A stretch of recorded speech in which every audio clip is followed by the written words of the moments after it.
8 нови дестинации преку авиокомпанијата Визер ќе им бидат достапни на македонските граѓани од Скопскиот и Охридскиот аеродром. 4 нови линии ќе бидат воспоставени од Скопскиот и 4 од Охридскиот аеродром.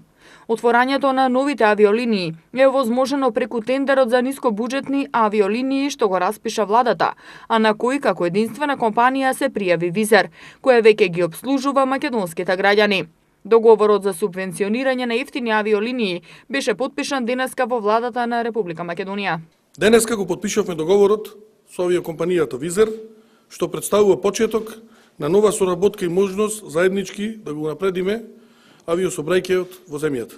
Авиокомпанијата Визер има обврска да започне со оперирање на 4 нови дестинации од аеродромот Свети Апостол Павле Охрид, и тоа: првите 2 линии до 26 март оваа година, а останатите 2 линии во рок од 1 година од денот на склучувањето на договорот.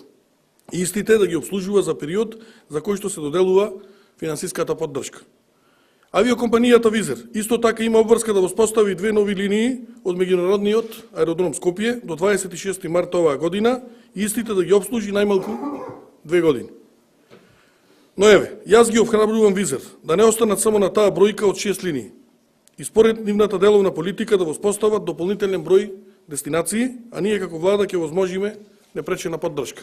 Од Скопскиот аеродром ќе бидат отворени 2 нови линии кон Германија, и тоа кон Баден-Баден и Бремен, потоа кон Ларнака во Кипар и кон Турку во Финска, додека од Охрид ќе се лета кон Малме во Шведска, Милано во Италија и кон Мемингем и Дортмунд во Германија. Од Визер денеска најавија дека од март ќе бидат воспоставени 2 линии до Германија и авиолиниите од Охрид до Милано и до Малме. А билетите за овие дестинации ќе почнуваат од 1164 динари или речиси 20 евра.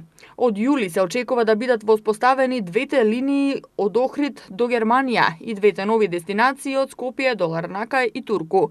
Најавуваат дека во јули ќе биде донесен и уште еден 5-ти авион, а целта на компанијата е да имаат поголема интерактивност со корисниците на дигитален начин. Нашиот деловен модел се базира на тоа да бидеме дигитален бизнис. Нашата цел е во моментов да обезбедуваме информации преку контакт или кол центрите, меѓутоа имаме цел да имаме поголема интерактивност со нашите корисници, за да има возможиме се на дигитален начин или преку веб страната, или преку мобилната апликација и така натаму.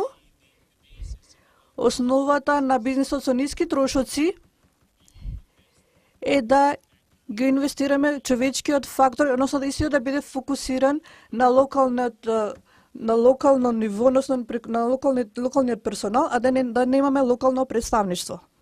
Денешниот договор за субвенции за авиолинии е трети поред договор што го потпишуваат македонската влада и Визер.